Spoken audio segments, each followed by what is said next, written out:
Hello दोस्तों, welcome to my YouTube channel complex classes. इस video में हम लोग देखने वाले हैं डीएलएड फर्स्ट सेमेस्टर जो कि फर्स्ट ईयर 2024 का हम लोग सीरीज कर रहे हैं। ये राजन सीरीज है, ठीक है।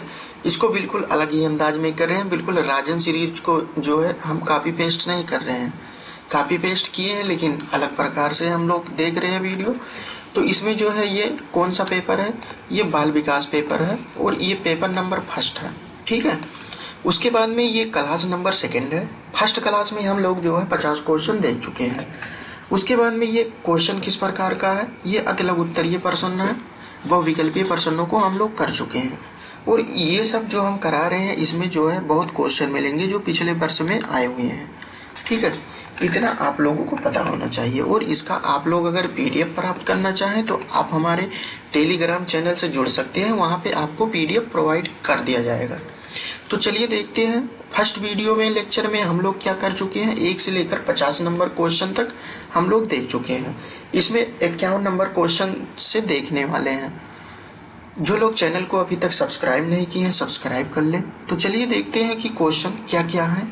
51 नंबर क्वेश्चन है, वह मानवीय योग्यता जिसके द्वारा व्यक्ति किसी नवीन रचना या विचार को प्रस्तुत करता है क्या कहलाता है।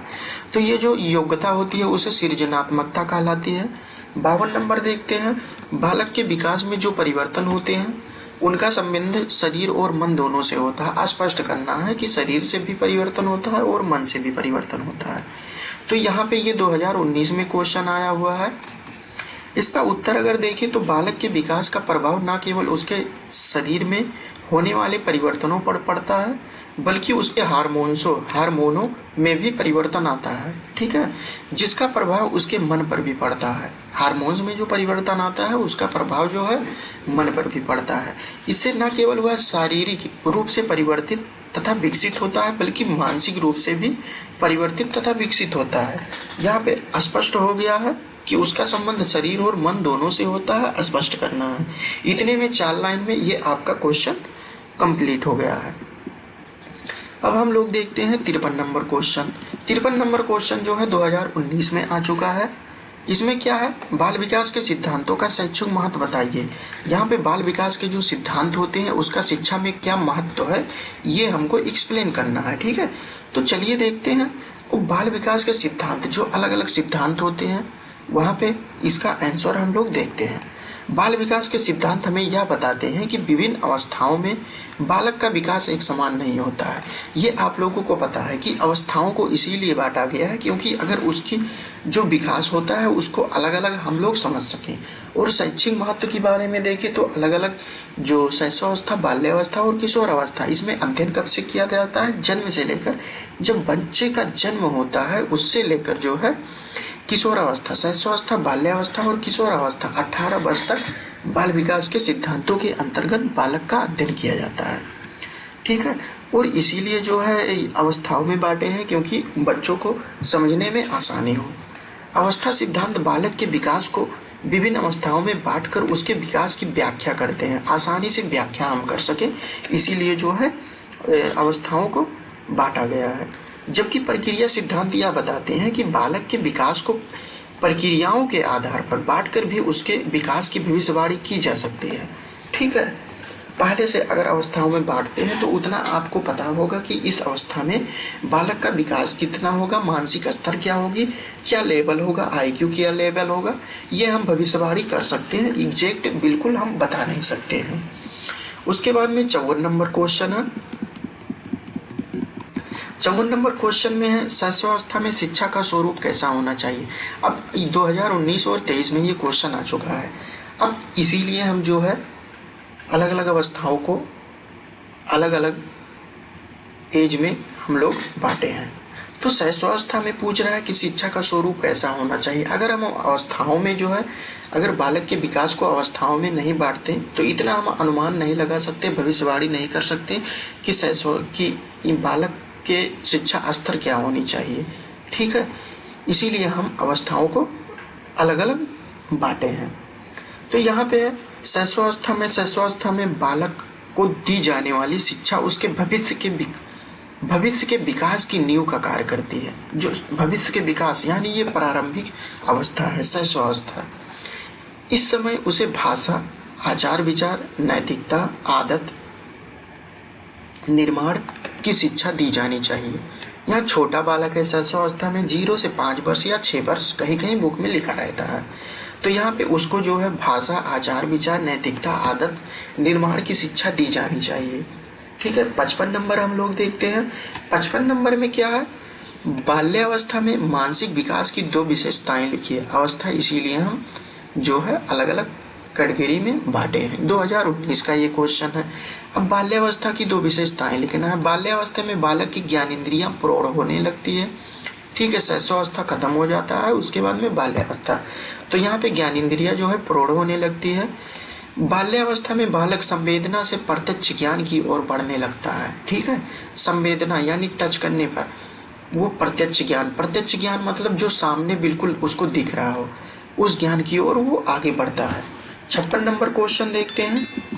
बालक के विकास में संचार माध्यम से 2 लाभ लिखिए। संचार माध्यम जो होता है उसके 2 लाभ लिखना है। इसमें क्या होता है, बालक के ज्ञान का विकास होता है संचार माध्यम से, और उसके बाद में बालक का सामाजिक वातावरण बढ़ता है। ये 2019 में आया हुआ क्वेश्चन है। 57 नंबर देखते हैं हम लोग। 57 में है बाल विकास में अधिगम की सम्मेलन व विचार गोष्ठी बताइए। सम्मेलन कब किया जाता है, जब किसी बात को जो है सब लोग प्रस्तुत करते हैं, अपना अपना मत देते हैं, तो उसी को हम सम्मेलन कहते हैं। और सभी के मतों के आधार पर जो अच्छा निर्णय तक हम लोग पहुंचते हैं, उसी को सम्मेलन या गोष्ठी कहते हैं। ठीक है।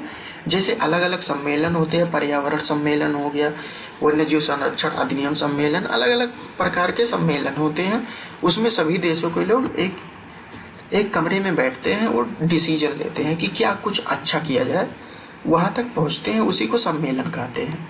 इसी को हमको बताना है कि बाल विकास में अधिगम की सम्मेलन व विचार गोष्ठी विधि क्या होती है। 2019 में ये क्वेश्चन आया हुआ है। तो इसका उत्तर देखते हैं क्या लिखा हुआ है सीरीज में। अधिगम की सम्मेलन तथा विचार गोष्ठी एक अत्यंत महत्वपूर्ण विधि होती है। ये तो आपको हम बता चुके हैं कि विधि होती है, जिसके माध्यम से छात्र का अधिगम अच्छा हो जाता है। भाई अच्छा होगा जब सब लोग, टीचर मान लिया कोई टीचर है, कोई भी व्यक्ति है, किसी पे डिसीजन ले रहा है, जब सम्मेलन कर रहा है, विचार गोष्ठी कर रहा है, तो भाई उसका अच्छा ही परिणाम होगा। इस विधि में कुछ विद्वान मिलकर सम्मेलन या विचार विमर्श द्वारा समस्या का समाधान ढूंढते हैं, जैसा कि हम आपको पहले ही बता चुके हैं। 59 नंबर देखते हैं। बालक में विस्मृति कम करने की कोई 2 उपाय। विस्मृति मतलब जो भूलने की आदत होती है, उसको कम करने की कोई उपाय बताना है हमको। किसी वस्तु को स्मरण करने में ध्यान होना चाहिए, पूर्ण ध्यान होना चाहिए। कोई भी अगर हम टॉपिक पढ़ रहे हैं, पाठ पढ़ रहे हैं, तो उस पर अगर आपका ध्यान नहीं है तो वो हमको समझ में नहीं आएगा। ठीक है। समझ में नहीं आएगा तो हम उसको बार बार भूलेंगे। लेकिन अगर कोई टॉपिक हम अच्छे से पढ़ रहे हैं, ठीक से पढ़ रहे हैं, मान लिया कोई टॉपिक हो गया नहीं आ रहा है, यूट्यूब पे जो है की पॉइंट उसका देख लिए, बहुत लोग समझाने वाले मिल जाएंगे, तो अगर उसको हम विस्तार से पढ़ ले रहे हैं तो वो हमको पूर्ण ध्यान होना चाहिए सबसे पहले नंबर। और स्मरण के पश्चात विश्राम करना चाहिए। ऐसा नहीं है, दिमाग की ये क्वालिटी होती है कि वो 45 मिनट आधे घंटे तक अपना वर्क करता है किसी का भी दिमाग हो। लेकिन कुछ लोग देखते हैं 4-4, 5-5 घंटे बैठकर पढ़ते रहते हैं, तो वो पढ़ाई का अच्छा तरीका नहीं है। आप पढ़ते हैं तो 15 मिनट आपको रेस्ट लेना चाहिए, कम से कम 5 मिनट। 5 मिनट में कुछ होगा नहीं। आजकल लोग जो है रील देखने में लगा देते हैं, उसी को मानते हैं, बल्कि थोड़ा घूम ले, थोड़ा इधर उधर। ठीक है। तो वही कह रहा है कि विश्राम करना चाहिए। अब उसके बाद में देखते हैं 60 नंबर क्वेश्चन। 10 क्वेश्चन हम लोग कर चुके हैं। यहाँ पे है प्रतिद्वंद्विता से आप क्या समझते हैं। 2019 का ये क्वेश्चन है। जब कोई व्यक्ति विभिन्न समूहों या व्यक्तियों से अधिक श्रेष्ठता स्थापित करने के लिए प्रयास करता है तो उसे प्रतिद्वंद्विता या कंपटीशन पाते हैं। तो यहाँ पे है जब कोई व्यक्ति विभिन्न समूहों या व्यक्तियों से अधिक श्रेष्ठता, जैसे क्लास में अगर कोई भी लड़का हो गया, उससे जब हम ये सोचते हैं कि इससे क्या हम अच्छा कर सकते हैं, तो वहाँ पे कंपटीशन लेवल हो जाता है। ठीक है। तो आप हिंदी से ये प्रतिद्वंदिता, ये द्वंद्विता, ये आपको समझ में नहीं आया होगा, लेकिन यहाँ पे जो इंग्लिश वर्ड है कंपटीशन, कंपटीशन हर एक क्षेत्र में हो गया है। पढ़ाई के क्षेत्र में देखें यहाँ भी कंपटीशन, यूट्यूब के क्षेत्र में देखें यहाँ भी कंपटीशन, बिना मेहनत का कुछ होने वाला नहीं है।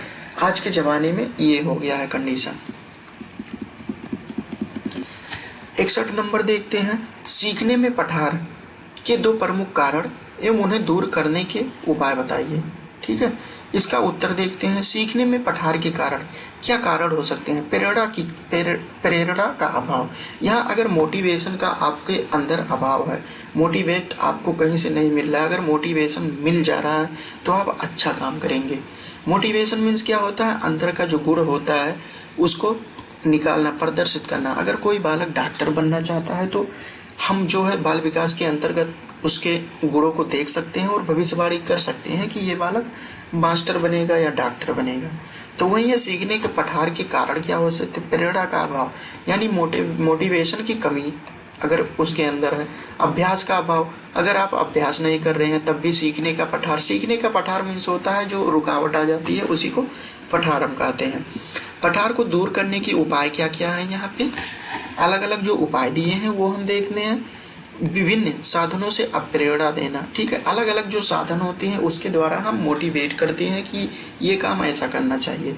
उसके बाद में दूसरा देखते हैं आंसर, शारीरिक एवं मानसिक थकान को दूर करने के उपाय करना चाहिए। अगर आपके अंदर शारीरिक थकान है और मानसिक थकान है तो आप बिल्कुल अधिगम के पठार जो होते हैं उसको दूर नहीं कर सकते हैं, यानी जो रुकावट होती है दूर नहीं कर सकते हैं।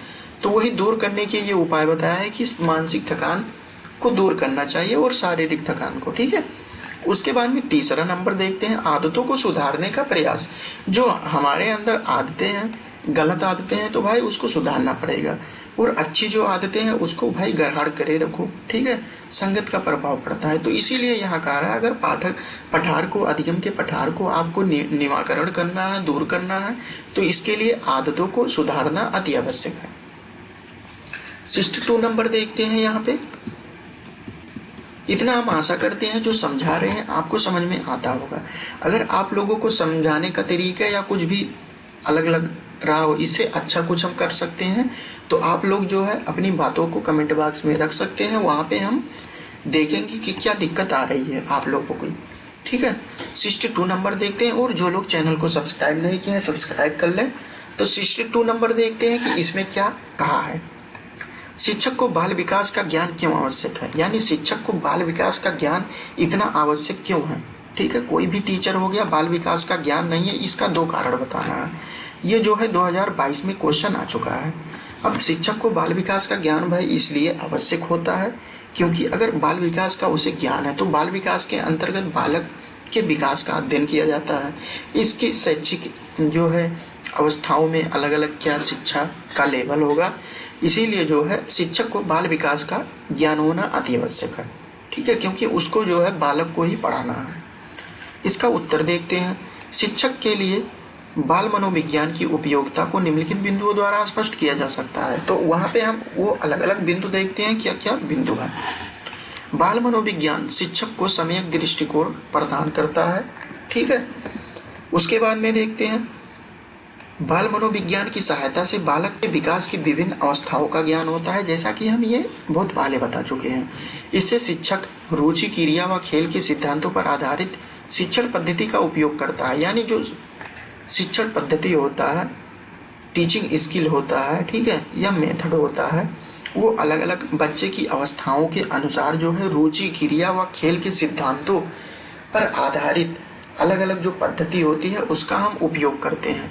उसके बाद में तीसरा है बाल मनोविज्ञान कक्षा में उपयुक्त शैक्षिक वातावरण उत्पन्न करने में सहायक होता है। ठीक है, शैक्षिक जो वातावरण होता है उसको उत्पन्न करने में सहायक होता है, क्योंकि टीचर को वहाँ पता हो चुका है कि इस अवस्थाओं में बालक को कौन सा गुण बताना है, कैसी शिक्षा देनी है।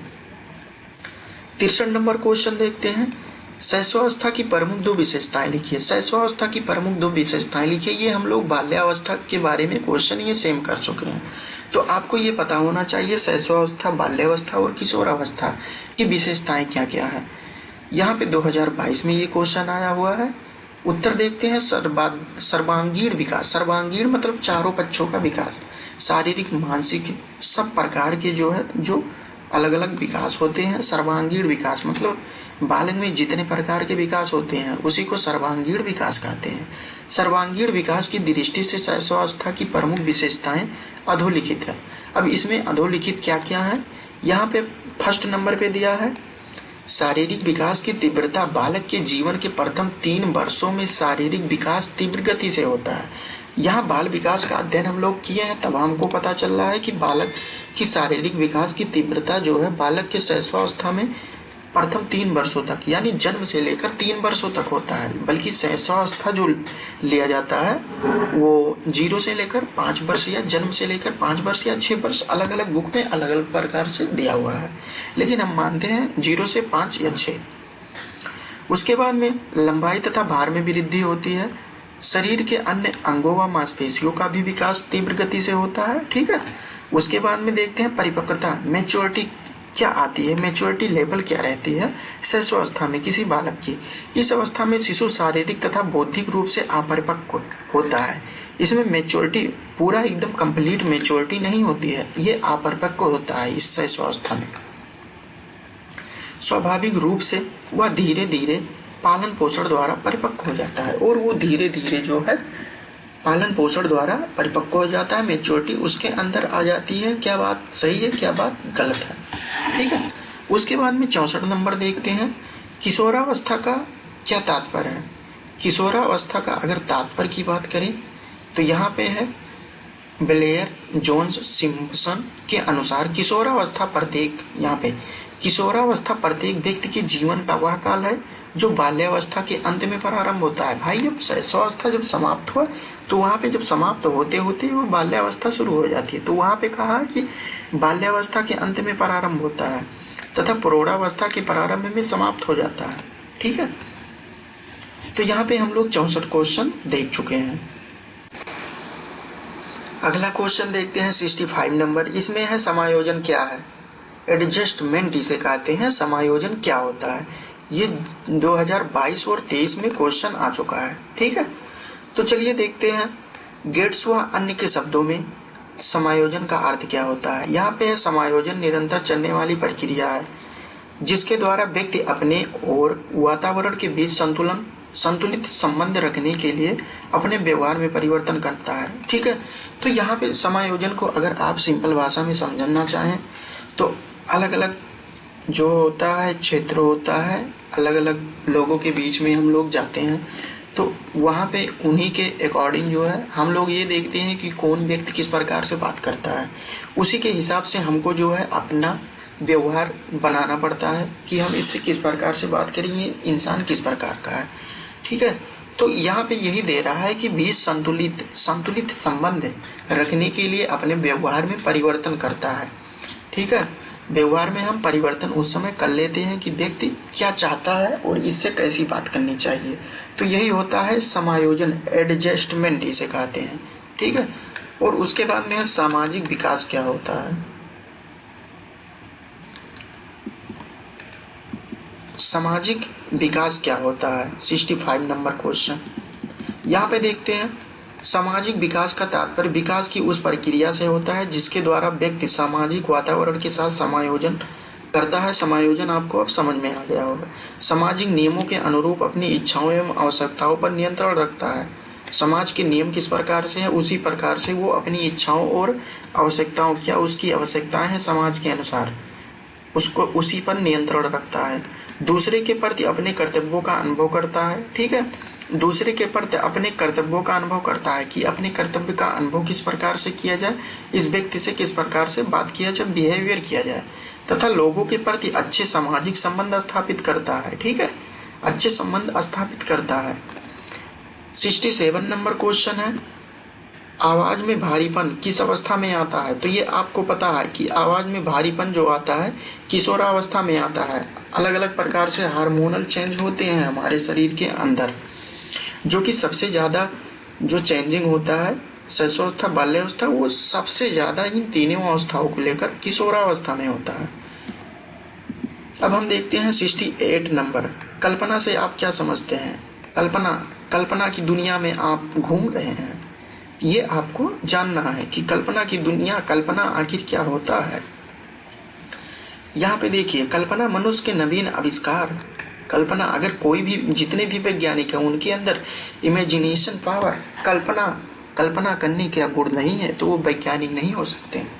ठीक है, वो कल्पना करके कि भविष्य में क्या होने वाला, ये प्रोजेक्ट अगर हम कर रहे हैं, नवीन आविष्कार होते हैं, साहित्य सृजन होता है, नव निर्माण होता है, आदि की देन है। कल्पना एक मानसिक क्रिया है, ये हम अपने दिमाग द्वारा सोचते हैं, न कि शारीरिक क्रिया है, जिसमें गत अनुभवों को या उन वस्तुओं को जो सामने उपस्थित नहीं है, जो सामने बिल्कुल प्रत्यक्ष रूप से उपस्थित नहीं होता है, उनको हम मानसिक क्रिया द्वारा सोचते हैं। उसे नवीन रूप से संगठित करके या सजाकर पुनः स्मरण किया जाता है।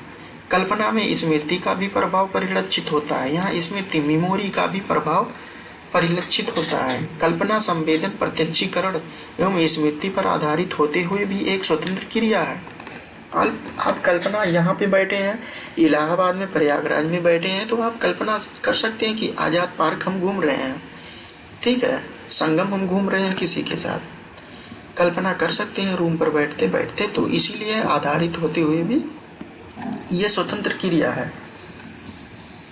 रुचि के भेद बताइए। जो रुचि के भेद होते हैं, इंटरेस्ट, उसके जो भेद बताना है। एक रुचि होती है जन्मजात, जब बालक पैदा होता है तो उसमें कौन सी रुचि होती है, जो जन्म से प्रारंभ होता है, हमें जन्म से मिलता है। और एक अर्जित होती है, अर्जित रुचि होती है, ठीक है, किसी का देख लिए कि इसकी इसमें रुचि है तो हम वो काम करने लगे, तो वो हमारा जो है रुचि बन जाता है उस क्षेत्र में। 70 नंबर देखते हैं, अमूर्त बुद्धि से आप क्या समझते हैं। ये बुद्धि दो प्रकार की होती है, वस्तुएं दो प्रकार की होती है हम जो सोचते हैं। एक होता है मूर्त होता है, एक अमूर्त होता है। तो मूर्त में क्या आएगा, जो वस्तुएं हमें प्रत्यक्ष रूप से, परमाणु रूप से देखी जा रही हैं, ठीक है। अगर हम कहीं घूम रहे हैं तो वहाँ का माहौल देख रहे हैं तो वो प्रत्यक्ष हो गया।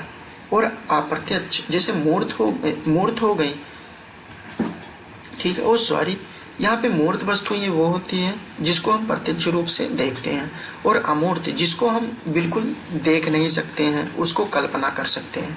तो उसी प्रकार से अमूर्त बुद्धि से आप क्या समझते हैं। 2022 में ये क्वेश्चन आया है।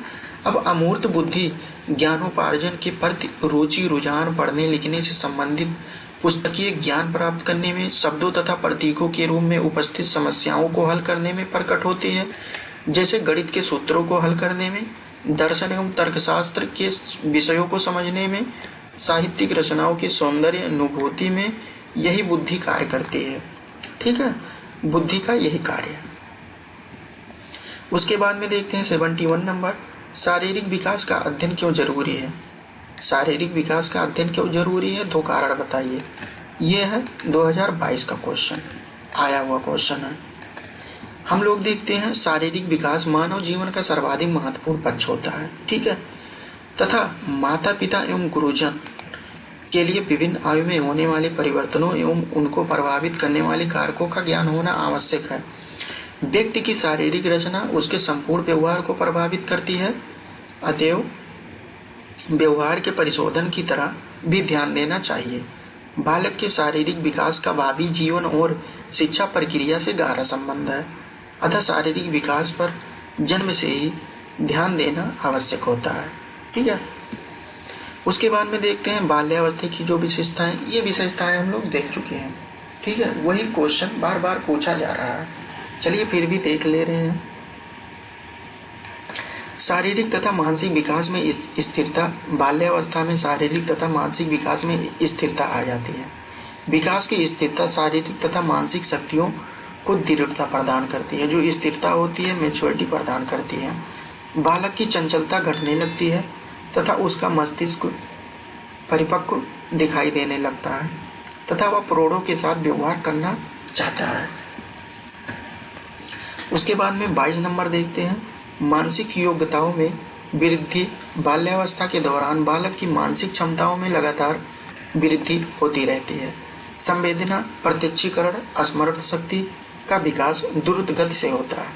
अस्थायी स्मृति में वृद्धि होती है। ठीक है, एक होता है अस्थायी स्मृति, एक होता है अस्थायी स्मृति। अस्थायी स्मृति क्या होती है? जिसको बिल्कुल कोई ज्ञान सीखे तो उसको अस्थायी मान ले, और अस्थायी जो कुछ बोला जा सकता है। ठीक है, रुकिए थोड़ा सा हम पानी पी लें, उसके बाद में हम देखते हैं 73 नंबर क्वेश्चन।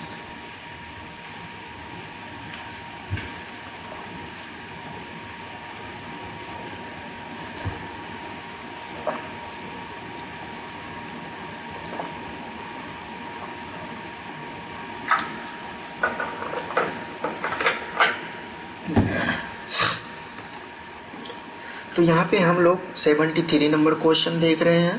73 नंबर में क्या क्या है? बालक के संवेगात्मक विकास से संबंधित विकासात्मक सिद्धांतों का प्रतिपादन किसने किया था? तो यहाँ पे विकासात्मक सिद्धांत का प्रतिपादक जीन पियाजे ने किया था। जीन पियाजे की 4 अवस्थाएं हैं। ठीक है, अलग अलग जो अवस्थाएं होती है इन्होंने लेवल बताया है। 74 नंबर वो क्वेश्चन आएगा लघु उत्तरीय प्रश्न में, ये very short answer type question है। ठीक है, 74 नंबर है व्यक्ति की वह मनोस्थिति जिसके द्वारा वह विभिन्न परिस्थितियों में सामाजिक तथा व्यक्तिगत समायोजन स्थापित करने में समर्थ होता है, कहलाता है, क्या कहलाता है? तो यहाँ पे एडजस्टमेंट समायोजन कहलाता है। ठीक है, उसके बाद में 75 नंबर देखते हैं, बालकों में कल्पना शक्ति का विकास कैसे कर सकते हैं? कल्पना शक्ति जो होता है, इमेजिनेशन पावर कैसे कर सकते हैं? भाषा ज्ञान का विकास करके, कहानियाँ तथा कथा सुनाकर। ठीक है, कहानियाँ या कथा सुनाते हैं, चुटकुल्ला सुनाते हैं, तो उसमें बालक अपना जो है कल्पना शक्ति का प्रयोग करता है। यहाँ पे है थार्नडाइक, ये थार्नडाइक लिखो था, टाइपिंग में थोड़ा मिस्टेक हो गया है। थार्नडाइक ने कितने मुख्य नियम बताए हैं? यहाँ पे थार्नडाइक के अगर अलग अलग नियम देखें तो मुख्य नियम 3 होते हैं और गौड़ नियम 5 होते हैं। तो यहाँ पे क्या पूछा है आपसे? पूछा है मुख्य नियम कौन होते हैं, हमें गौड़ नियम नहीं बताना है। तो चलिए देखते हैं। यहाँ पे है पहला नंबर है अभ्यास का नियम। अगर हम कोई भी कार्य कर रहे हैं तो उसमें अभ्यास नहीं करेंगे, बोलने की प्रक्रिया जो है स्टार्ट हो जाएगी। इसीलिए कहते हैं करत करत अभ्यास के जड़ मत होत सुजान, रसरी आवत जात के सिल पर पड़ निशान। तत्परता का नियम, तत्परता के अंतर्गत देखें, अगर आप कोई भी काम करने के लिए तत्पर नहीं है तो भाई आप सीख नहीं सकते हैं। प्रभाव का नियम, प्रभाव का नियम, अगर अच्छा प्रभाव है, किसी के अच्छे संगत में पड़े हैं तो वो फायदा होगा। ठीक है, बुरे संगत में पड़े हैं तो वही है प्रभाव का नियम। 77 नंबर है अधिगम की 2 प्रभावशाली विधियाँ कौन सी है? अधिगम जो लर्निंग होता है उसकी प्रभावशाली विधियाँ कौन सी होती है? तो सबसे पहले है करके सीखना, लर्निंग बाय डूइंग। अगर हम कोई काम करके सीखते हैं तो वो भूलने की प्रक्रिया बहुत ही कम होती है। उसके बाद में है अनुकरण द्वारा सीखना। ठीक है, इसीलिए टीचिंग लर्निंग मटेरियल आपके स्कूल में रहता है। अगर आपको ग्लोब के बारे में, पृथ्वी के बारे में बताना है तो वहाँ पे ग्लोब रहता है। ठीक है, वो टीचिंग लर्निंग मटेरियल है। आपको अगर दिखा दें तो वहाँ से आपको याद हो जाएगा कौन देश कहाँ पर है, किस प्रकार से होता है। ठीक है, तो वही है अनुकरण। अनुकरण मंच होता है देखकर, स्वयं प्रत्यक्ष रूप से। 78 नंबर है रुचि एवं ध्यान में संबंध बताइए। रुचि, यहाँ पे देखिए रुचि और ध्यान, ये रुचि लड़की का नाम नहीं है, ये रुचि है, इंटरेस्ट। और ध्यान, इन दोनों में संबंध हमको बताना है। तो यहाँ पे क्या कहा, रुचि तथा ध्यान एक सिक्के के 2 पहलू हैं। ठीक है, एक सिक्के के हेड और टेल है, एक के अभाव में दूसरा नहीं हो सकता है। ठीक है, एक के अभाव में, रुचि के अभाव में ध्यान नहीं रह सकता है, क्योंकि किसी कार्य को हम ध्यानपूर्वक तभी कर सकते हैं जब उस कार्य को हमारी रुचि होगी। ठीक है, रुचि ये लड़की का नाम नहीं है, गलत मत समझना, आप समझ सकते हैं। वैसे भी रुचि कोई लड़की है, ध्यान कोई लड़का है।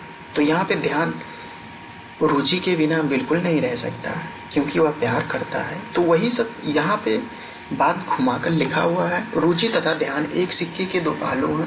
ठीक है, एक के अभाव में दूसरा जिंदा नहीं रह सकता, एक के अभाव में दूसरा हो ही नहीं सकता, क्योंकि किसी कार्य को हम ध्यानपूर्वक तभी कर सकते हैं जब उस कार्य को हमारी रुचि हो।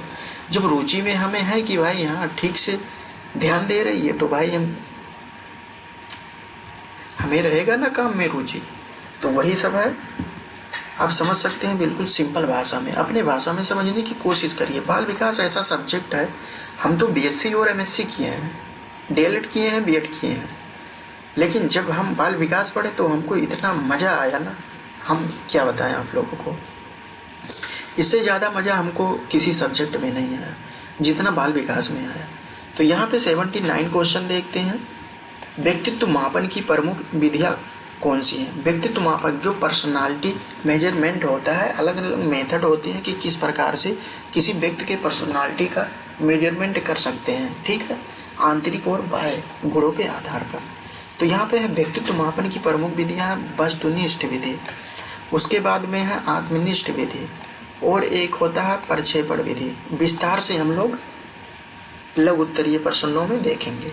ये वेरी शॉर्ट है तो इतना बहुत है। स्मृति स्मरण क्या होती है, ठीक है, स्मृति मेमोरी क्या होती है। सामान्य तौर पर स्मृति का अर्थ होता है याद रखना, ठीक है। स्मरण किसी को याद रखना।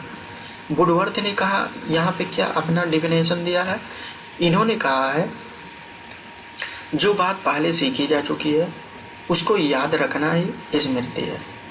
जो बात हम पहले से सीखे हैं उसको स्टोर हुआ है मेमोरी में, और जो स्टोर हुआ है उसको याद अगर हम रख पा रहे हैं तो यही है स्टोरी, स्मरण करना, स्टोरेज, ठीक है, मेमोरी, स्मरण याद करना। अगर आप वो उसको याद रखना ही स्मृति है, अगर आप उसको भूल जाते हैं तो ये नहीं माना जाएगा कि आपको स्मरण याद हुआ है। याद कहाँ हो? मेमोरी में स्टोरेज होता है, ठीक है। दोस्तों आज हम लोग इस वीडियो में, सेकंड वीडियो में 80 नंबर क्वेश्चन तक कर चुके हैं, जो कि हम लोग 51 से 80 नंबर 30 क्वेश्चन किए हैं। अब इसके बाद में अगले वीडियो में भी हम लोग 30 क्वेश्चन करेंगे, जो हो गया होगा टाइम, ठीक है। और जो लोग चैनल को सब्सक्राइब नहीं किए हैं सब्सक्राइब कर लें, और अपने दोस्तों को भी बताइए। यहाँ बिल्कुल बहुत मेहनत लगता है, ये PDF बनाओ वगैरह वगैरह सब पूरा बहुत मेहनत लग जाता है। यहाँ पे बिल्कुल हम देखिए सीरीज उठा के नहीं, यहाँ पे टाइपिंग करवाए हैं, उसके बाद में हम आप लोगों को पढ़ा रहे हैं ताकि आपको मज़ा भी आए। यहाँ पे देखिए ये बिल्कुल हम PDF देख सकते हैं किस प्रकार से यहाँ पे PDF बनवाए हैं, पूरा सीरीज का। यहाँ देखिए PDF, ये आप लोगों को प्राप्त कब होगा? ऑब्जेक्टिव क्वेश्चन प्राप्त हो गया है, वहाँ पे टेलीग्राम चैनल पे हमने जो है अपलोड कर दिया है। और जब ये लघु उत्तरीय प्रश्न जब कंप्लीट हो जाएगा तो इस PDF को हम पूरा जो है कंप्लीट अपलोड कर देंगे। और उसके बाद में अगर एग्ज़ाम टाइम पे आपको सीरीज नहीं मिल रहा है तो इसको आप प्रिंट आउट करवा लीजिए। ये PPT में इसलिए हम नहीं पढ़ा रहे हैं क्योंकि बहुत बच्चे कहते हैं कि PPT में सर जो है बहुत रुपए लग जाते हैं प्रिंट आउट कराने में, पेज उतना ठीक नहीं रहता। तो हम यहाँ पे इस प्रकार से पढ़ा रहे हैं कि सब प्रकार से आपको ही लाभ हो, ठीक है। तो यहाँ पे हम इसीलिए PDF के तौर पर बताए हैं कि जैसे मान लिया कभी आपको सीरीज प्राप्त नहीं हुआ तो आप प्रिंट इसका PDF लेके बिल्कुल टेलीग्राम पे है, वहाँ से आप डाउनलोड कर सकते हैं, कोई शुल्क नहीं है, सब कुछ निःशुल्क है। और जो लोग चैनल को सब्सक्राइब नहीं किए हैं सब्सक्राइब कर ले। अगर कोई भी आपको प्रॉब्लम हो रही है डीएलएड की तैयारी करने में तो आप बिल्कुल कमेंट बॉक्स में दे सकते हैं क्या आपको प्रॉब्लम हो रही है। अगर हम प्रॉब्लम दूर कर पाएंगे तो कोशिश ज़रूर करेंगे, प्रॉब्लम अगर दूर करने लायक होगा, ठीक है। तो दोस्तों चलिए इसी प्रकार से साथ देते रहिए और पढ़ाई करते रहिए, और पेपर आपका लोगों का अच्छा जाएगा, एक क्वेश्चन इधर से उधर नहीं होगा। ये सीरीज हम करवा देंगे, उसके बाद में फिर जो है हम आप लोगों को इम्पॉर्टेंट क्वेश्चन भी करा देंगे। बिल्कुल 1-2 वीडियो में पूरा एक सब्जेक्ट का पूरा कंप्लीट हो जाएगा। आपको जो है किसी चैनल पर जाने की आवश्यकता नहीं। अगर नहीं समझ में आ रहा है कोई टॉपिक तो आप कमेंट बॉक्स में कमेंट कर सकते हैं। तो चलिए दोस्तों, और अपने मित्रों के पास जो है शेयर कीजिए वीडियो, बताइए उनको इस चैनल के बारे में। अभी ये तो नया चैनल हम बनाए हुए हैं तो लाइव पढ़ा नहीं सकते हैं क्योंकि लाइव का ऑप्शन अभी वहाँ पे नहीं आ रहा है। अगर लाइव का ऑप्शन आ जाता तो हम बिल्कुल आप लोगों को टाइमिंग फिक्स कर देते कि इस टाइम पे हम आपको ये सब्जेक्ट पढ़ाएंगे। तो आप लोग सब्सक्राइबर थोड़ा बढ़ाइए और अपने दोस्तों मित्रों को बताइए, ठीक है। तो चलिए दोस्तों अगले वीडियो में मिलते हैं, PDF आपको इसका प्राप्त हो जाएगा आसानी से। तो चलिए दोस्तों अगले वीडियो में मिलते हैं, तब तक के लिए जय हिंद जय भारत।